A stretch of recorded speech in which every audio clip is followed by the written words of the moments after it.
The 80-20 rule. How to apply the Pareto Principle. Every day. Most people who know the 80-20 rule think they understand it. They've heard the stat, they've nodded along, and they've moved on with their lives. Still doing everything, still overwhelmed, still wondering why nothing seems to change. And here's what's interesting. The problem isn't that they don't know the principle. The problem is that they've never actually used it. I hope to change that with this video. We're going to walk through 10 areas of your life: work, money, investing, relationships, health, creativity, and more, and show you exactly how to find the leverage points that are quietly shaping your outcomes. Because once you learn to see those leverage points clearly, you stop trying to fix everything and start focusing on the things that actually move the needle. Before we get into the practical stuff, I want to plant one idea in your head right now, and I'll come back to it at the very end, because it's the one thing most people completely miss about this principle. Keep it in mind as we go. The Pareto Principle states that roughly 80% of consequences come from 20% of causes, what some call the vital few. You've probably heard that before. But here's what almost nobody talks about. Most people treat this as a fun observation, a trivia fact, something to mention at dinner. What they don't do is treat it as an operating system, a lens they use to make actual decisions every single day. That's the gap we're closing today. Let's start with the world you actually live in. Think about the last week of your life. The hours you put in, the tasks you completed, the energy you spent. Now ask yourself honestly, how much of that actually moved anything forward in a meaningful way? If you're like most people, the answer is uncomfortable. A lot of activity, not that much progress. And that's not a discipline problem or a motivation problem. It's a leverage problem. Many aspects of life are simply not distributed evenly. Results don't show up proportionally to effort. A small number of decisions, habits, and actions quietly produce the overwhelming majority of outcomes in careers, in finances, in health, in relationships. The world isn't designed to reward everything equally. It rewards leverage, and most of us were never taught to look for it. Think about how you were taught to approach problems growing up. Work hard, stay consistent, give everything your best effort. That's genuinely good advice. It's just incomplete, because it assumes that effort is the main variable. And in most areas of life, effort is one of the least important variables. What matters far more is where you aim that effort. You can work incredibly hard in the wrong direction and produce almost nothing. You can work in a focused, targeted way on the right 2 or 3 things and produce results that seem disproportionate to the time you put in. That's not luck. That's leverage. So the question to start asking, and this is a question worth writing down, is not how can I do more? It's where's the leverage? That single shift in how you think about your day changes everything that follows. Now let's get grounded in what this principle actually is, because there are 2 big misconceptions that trip people up. Vilfredo Pareto was an Italian-born economist who, back in 1895, observed that a relative few people held the majority of the wealth. He proceeded to conduct surveys in other European nations, where he discovered, to his astonishment, that the same distribution held. That's a detail most people skip over, and it's actually the most important part of the story. He didn't just find this pattern once in Italy and call it a day. He went looking for it elsewhere and kept finding it. Same pattern, different countries, different centuries. That kind of consistency is what makes it worth paying attention to. In 1941, management consultant Joseph M. Juran developed the concept in the context of quality control and improvement after reading the works of Vilfredo Pareto. Juran was the first to point out that what Pareto and others had observed was a universal principle, one that applied in an astounding variety of situations, not just economic activity. In the early 1950s, Juran noted the universal phenomenon that he called the Pareto Principle, that in any group of factors contributing to a common effect, a relative few account for the bulk of the effect. That's the key word, universal. The 80-20 rule shows itself not just in economics, but also in science, software, sports, business management, mathematics, and more. It's not a business hack. It's closer to a description of how complex systems actually work. But here's what gets lost in translation. The concept of disproportion holds in many areas, but the exact values of 20 and 80 are not significant. They could actually be 10% and 60%. What is important is that there is a considerable disproportion. The numbers aren't the point. The point is the pattern, that inputs and outputs are almost never balanced, and that a disproportionate share of your results comes from a relatively small number of causes. So the biggest misconception is treating 80-20 like a fixed ratio to measure. The real lesson is simpler and more useful than that. Your time, attention, and energy are capital. And like any capital, where you deploy them matters enormously. This principle requires and enables us to spot the few important things that are happening and ignore the mass of unimportant things. That's not about being lazy or cutting corners. It's about being honest with yourself about where the actual returns are, because most of the things filling your day are not where the returns are. The power lies not in the numbers themselves, but in the mindset shift toward focusing where you'll have the greatest impact. The Pareto Principle isn't about percentages. It's about prioritization. Now, let's get into the chapters that actually matter. And I want to start with one that most people in this space never talk about: investing. Great investors are not remembered for the breadth of what they know. They're remembered for the depth of a handful of decisions. Think about the investors you admire most. Their legacy isn't built on 1,000 trades spread across 1,000 companies. It's built on a small number of deeply researched, high-conviction bets that they understood far better than the market did. The stories that get told about great investors aren't about their diversification strategy. They're about the one or two calls that defined a career. And that pattern makes sense when you think about it through the lens of what we've been talking about. If the 80-20 distribution is genuinely universal, if it shows up in wealth, in business results, in software bugs, in health outcomes, then of course it shows up in investment returns too. A small number of positions in a small number of sectors at a small number of moments in time account for most of the wealth that long-term investors actually build. That's not an argument for recklessness. It's an argument for depth. Most people approach investing the way they approach a buffet. A little of this, a little of that, spreading attention across dozens of positions without truly understanding any of them. And there's a certain comfort in that approach. It feels responsible, it feels balanced. But balance isn't the same as wisdom. The 80-20 approach looks different. Instead of diversifying your attention across everything, you concentrate your learning first. You study fewer companies, fewer industries, fewer frameworks, but you understand them deeply. You review the ideas that actually changed how you think about markets. You figure out which mental models have produced the most insight, and you go back to those again and again. There's a meaningful difference between knowing a lot about a lot of things and knowing a great deal about a small number of things that really matter. The first feels impressive. The second actually produces results. And the reason most retail investors underperform isn't that they lack information. It's that they spread their attention so thin that they never develop genuine conviction in anything. Here's a practical exercise worth doing.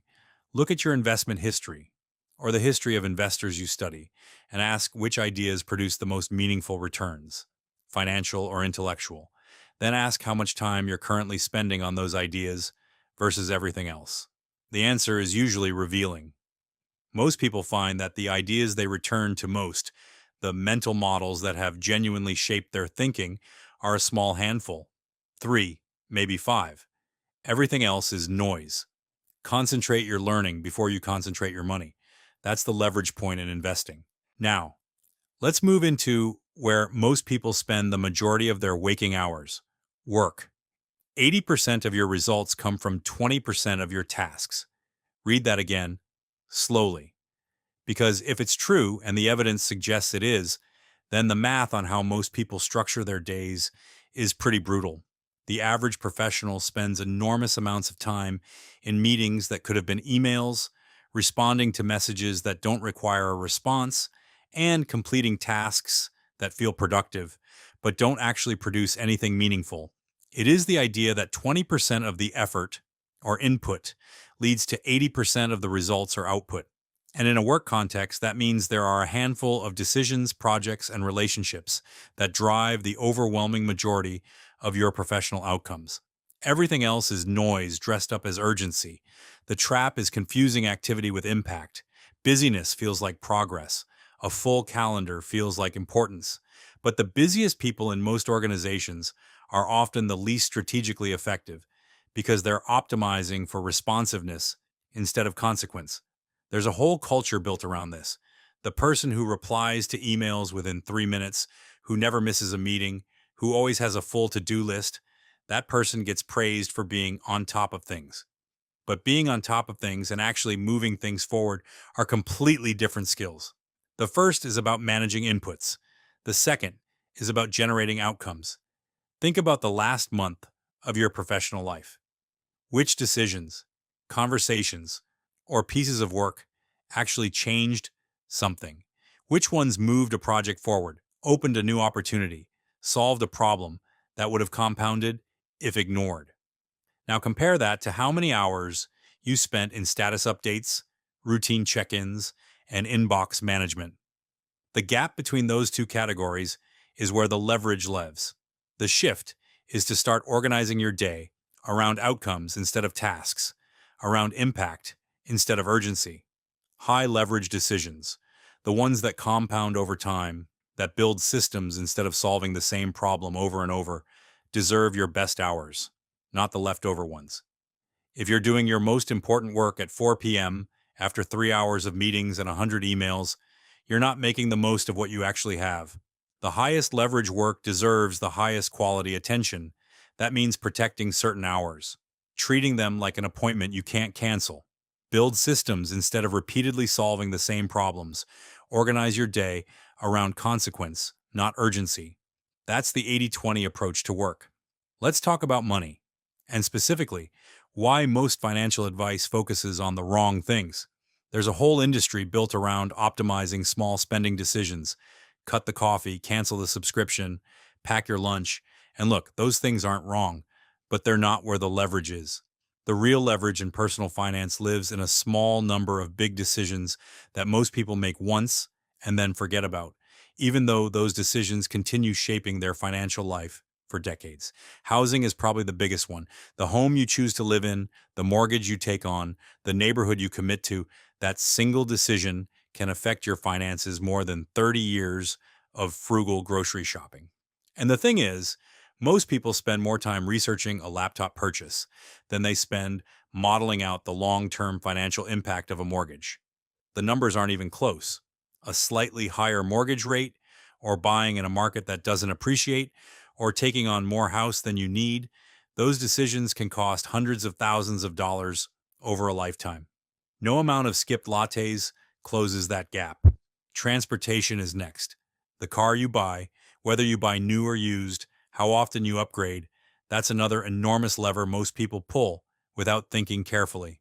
New cars depreciate significantly the moment you drive them off the lot, and the habit of upgrading every few years compounds that cost in ways that are easy to underestimate when you're looking at a monthly payment instead of a lifetime total. Then there's tax strategy, healthcare decisions, salary negotiation, and how you handle debt. Each of these is a high leverage decision point that most people spend very little time on because they're not as emotionally satisfying as optimizing a budget spreadsheet. Salary negotiation is a particularly underrated one. A single, well-negotiated salary increase compounds forward through every subsequent raise, every future job offer that uses your current salary as a baseline, and every retirement contribution calculated as a percentage of income. The return on one uncomfortable conversation can be enormous, and underneath all of it is financial education. The more you understand how money actually works, how taxes are structured, how compounding functions, how debt can either destroy or accelerate wealth, the better every subsequent decision becomes. Financial literacy is a force multiplier. A few financial decisions genuinely shape decades. Those are the ones worth obsessing over. Now, here's something that doesn't get enough attention in these kinds of conversations: your home. Most people think a peaceful home is about having everything perfectly organized, labeled bins, color coded closets, a system for every surface. But that's not really what makes a home feel calm. What makes a home feel calm is the absence of friction. And friction almost always comes from the same small number of sources. Clutter is one, but not all clutter is equal. There are probably 10 to 15 things in your home right now that create the majority of your daily visual stress. The pile on the counter, the closet you avoid opening, the drawer that won't close. Those specific friction points, not the whole house, are where the leverage is. And the reason most people never fix them isn't that they're lazy. It's that they approach the whole problem at once. They think, I need to organize the whole house. And because that's overwhelming, they do nothing. The 80/20 approach says, don't organize everything. Find the three things that bother you every single day and deal with those first. The improvement in how the space feels is immediate and disproportionate to the effort. Deferred maintenance is another one. The thing that's been broken for 6 months, the repair you keep putting off, these create low level stress that compounds quietly in the background. You walk past the broken thing every day, you notice it. You feel a small flicker of frustration or guilt. Multiply that by 6 months, and it's not small anymore. The fix usually takes less time than the accumulated stress of avoiding it. And then there are household arguments. Research consistently shows that most recurring conflicts in a home come from a small number of repeating triggers: chores, schedules, money, and a handful of unspoken expectations. If you can identify and address those specific triggers, you don't need to overhaul your entire relationship dynamic. You just need to fix the things that keep breaking. Most couples who have the same argument repeatedly aren't having a relationship problem, they're having a systems problem. The argument is a symptom. The underlying friction point is the thing worth finding. Don't try to organize everything. Improve what affects you every single day. That's where the leverage is at home. Let's talk about relationships. And I'd argue this is the most important chapter in this whole video. Here's what most people get wrong about building strong relationships. They think it's about the big moments, the grand gesture, the perfect birthday, the dramatic act of loyalty, and those things matter. But they're not what actually builds the relationship. What builds the relationship is what happens on an ordinary Tuesday. Consistency over grand gestures. That's the principle. The small, repeated acts of attention, actually listening when someone talks, showing up when it's inconvenient, remembering what matters to the people you love. Those are the moments that compound into something real. Relationships aren't built in the highlight reel. They're built in the in-between. Think about the relationships in your own life that feel the most solid. Chances are they're not solid because of one memorable moment. They're solid because there's a long track record of small, reliable things. Someone who always picks up when you call. Someone who remembers the thing you mentioned 3 months ago and asks about it. Someone who shows up consistently, not perfectly. That consistency is the leverage point in relationships. And it's the thing that's hardest to fake, which is also why it means so much when it's real. The people who shape us most are usually a small group, a handful of friendships, a few family relationships, maybe one or two mentors. Those relationships deserve a disproportionate share of your attention and energy. And within each relationship, there are usually one or two habits that determine the health of the whole thing: how you handle conflict, whether you give your full attention when you're together, whether you build shared rituals and traditions that create a sense of continuity. Family traditions are a good example of this. A weekly dinner, a shared ritual around holidays, a running inside joke that's been alive for years. These things seem small, but they do a lot of structural work. They create a shared identity. They give people a reason to keep showing up. And they create anchors in time that people look back on and recognize as the substance of their lives together. You don't need 100 traditions. You need a few that actually happen. Trust is built slowly and lost quickly, and it's almost always built through small, consistent actions rather than occasional heroics. Relationships compound through ordinary moments. That's the leverage point. Now, I want to get into something that's quietly undermining a lot of smart people, and it's probably affecting you too. Information overload. We live in a world where the supply of information is essentially infinite and growing faster than any human can process. And the natural response to that, the thing most people do, is to consume more. More books, more articles, more podcasts, more courses, more input. The assumption is that more information leads to better decisions, but that's often backwards. The key to the Pareto Principle is to identify that around 20% of one's actions on the most productive tasks lead to the most success. This principle requires and enables us to spot the few important things that are happening and ignore the mass of unimportant things. In learning, the vital few are the transferable ideas, the mental models, the frameworks, the patterns of thinking that explain a wide range of situations. A handful of those ideas will do more for your decision making than 10,000 disconnected facts. Here's a concrete way to think about it. Imagine two people who both read 50 books a year. The first person reads 50 different books and moves on. The second person reads 20 books, identifies the 5 ideas that genuinely changed how they see things, and spends the rest of the year applying, testing, and deepening those 5 ideas. A year later, who has better judgment? Almost certainly the second person. Not because they read less, but because they extracted more from what they read. The most effective learners aren't the ones who read the most. They're the ones who extract the most from what they read. They find the ideas that travel well across different domains. They ask better questions instead of collecting more answers. They reread the books that changed how they think instead of constantly chasing new ones. And they develop pattern recognition, the ability to see the same underlying structure in situations that look completely different on the surface. Descriptively, the Pareto Principle reflects the concentration of effort and reward. Prescriptively, it underlies rules of thumb, such as focus on the vital few. In learning, the vital few are the frameworks, the mental models that let you compress a huge amount of complexity into something you can actually use. A good framework is worth more than 100 isolated facts because it helps you navigate situations you've never encountered before. Facts tell you what happened. Frameworks tell you why and what's likely to happen next. Frameworks outperform facts. Learn fewer ideas that explain more of the world. That's the 80-20 approach to learning. Let's talk about health, and specifically, the habits that are quietly controlling everything else. Here's something worth sitting with. Most people who struggle with their health aren't missing information.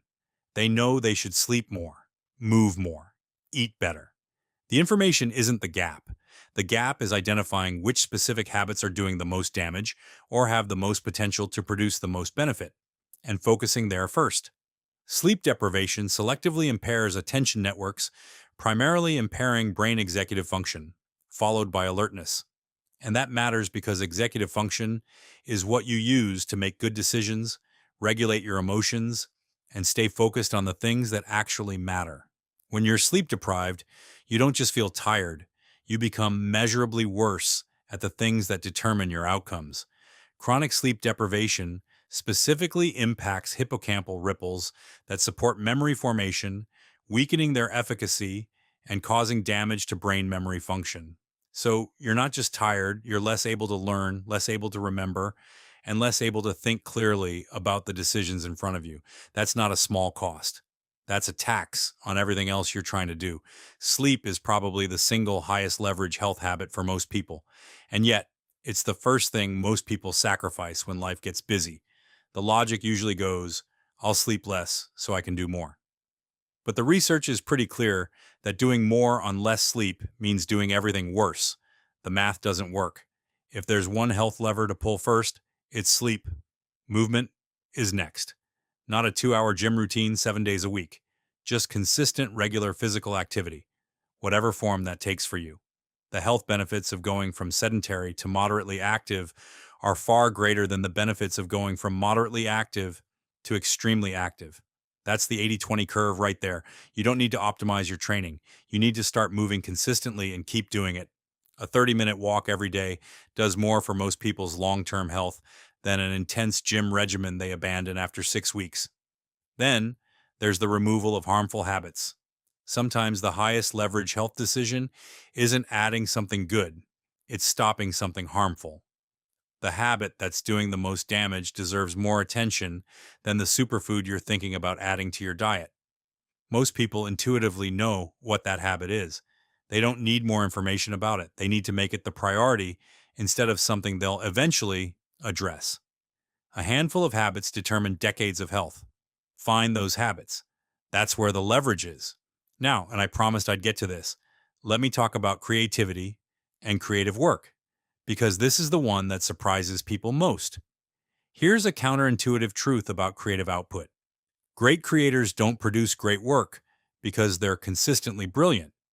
They produce great work because they produce a lot of work, and a small percentage of it turns out to be exceptional. The hit song, the best-selling book, the viral video, these almost never emerge from a single inspired moment. They emerge from a long tail of ordinary work, iteration, and feedback. The universality of the Pareto Principle extends beyond realms directly related to economics, even in seemingly disparate fields, such as business or software development. And the same logic applies to creative output. A small percentage of what you create will drive the overwhelming majority of your impact. The problem is, you can't always predict which work that will be before you make it. Think about how most people approach creative work. They wait for inspiration. They want to make sure what they put out is good before they put it out. They edit before they create.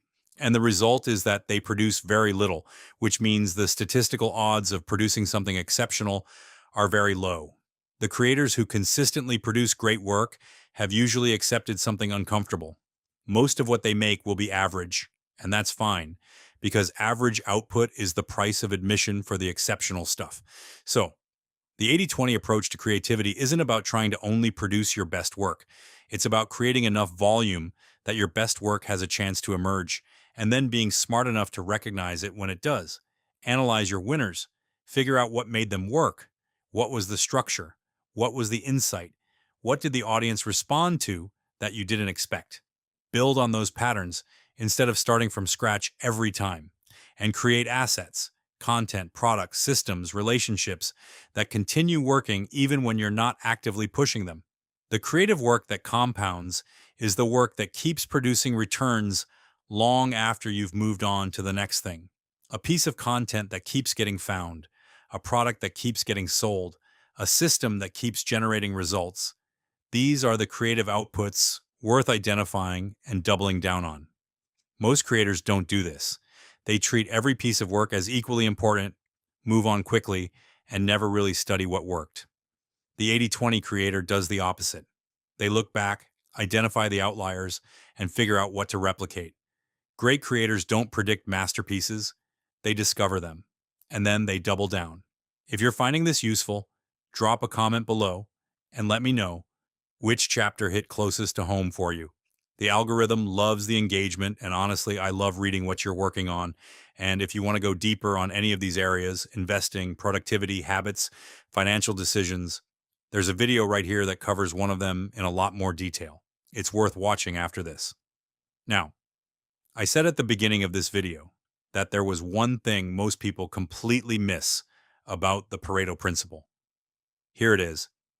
Everything we've talked about today, work, money, relationships, health, learning, creativity, all of it comes back to a single resource that nobody can manufacture more of: attention. Your attention is finite. There is a fixed amount of it available to you each day, and every time you say yes to something, you are implicitly saying no to something else. Most people never think about this. They treat their attention like it's renewable, like they can give it to everything and still have enough left for what matters. But you can't. The cost of saying yes to everything is that nothing gets your real focus. And without real focus, the high leverage activities, the ones that actually change your trajectory, never get the quality of attention they need to produce results. Here's a way to make this concrete. Imagine you have 100 units of attention to spend each day. That's all you get. Now think about where those 100 units actually go. Email, social media, low-stakes decisions, conversations that don't need to happen, tasks that could be delegated, content you consume without applying. For most people, by the time they get to the work that actually matters, the high leverage decision, the important relationship, the creative project, they have maybe 15 or 20 units left. And they wonder why their most important work doesn't feel like it's getting their best. It's not. It's getting the leftovers. The hidden power of saying no is that it protects your highest leverage activities. Every unnecessary meeting you decline, every low stakes distraction you ignore, every obligation you let go of, these are not acts of selfishness. They're acts of prioritization. They're you choosing to put your finite attention where it will actually compound. If we spend a short amount of time on what is really important, this will yield greater results than focusing on as many things as possible. That sounds obvious when you say it out loud, but look at how most people actually spend their days. And it's clear the obvious thing is not the default thing. The default is to respond to whatever shows up, to let the inbox, the calendar, and other people's priorities determine where your attention goes. The 80-20 approach is the deliberate reversal of that. It's deciding in advance what deserves your best hours and protecting those hours like they're the most valuable thing you have, because they are. The Pareto Principle was originally an empirical observation about the distribution of wealth, later generalized to domains as diverse as innovation output, learning efficiency, online participation, frequency of word use, scientific productivity, and urban population size. Once you internalize that, once you really see how consistently this pattern shows up, the question you ask every day changes. Instead of, what do I need to do today? You start asking, where's the leverage? Which decision? Which habit? Which relationship? Which hour of work will produce the most meaningful return on the attention I'm about to spend? That question, where's the leverage, is the Pareto Principle in practice. Not as a productivity hack, not as a time management trick, as a philosophy of attention, a recognition that a handful of decisions quietly shape the overwhelming majority of your life, and that learning to find those decisions and protect the time and energy required to act on them is one of the most valuable things you can do. And here's the thing about that question. It gets easier to answer the more you practice asking it. The first few times, it feels abstract. You're not sure what counts as leverage and what doesn't. But over time, you start to develop a feel for it. You start to notice which conversations leave you energized and which ones drain you for the rest of the day. You start to see which projects are actually moving something forward and which ones are just filling time. You start to recognize the difference between the work that compounds and the work that disappears. That pattern recognition is itself a skill. And like any skill, it improves with practice. The other thing worth saying is that this isn't a one-time exercise. The leverage points in your life shift. The 20% that matters most in your career right now is probably different from what it was 5 years ago, and it'll be different again in 5 years. So the question isn't just, where's the leverage? It's, where's the leverage right now? Revisiting that question regularly, maybe quarterly, maybe just when something feels off, is one of the most useful habits you can build. You came into this video knowing that 80% of results come from 20% of effort. You're leaving it knowing exactly where to find that 20% in your work, your money, your home, your relationships, your health, and your creative output. That's not a small thing. Most people go their entire lives without making that shift. Start asking the question. Find the leverage. And if you want to keep building on this, subscribe, because this is exactly the kind of thinking we explore every week.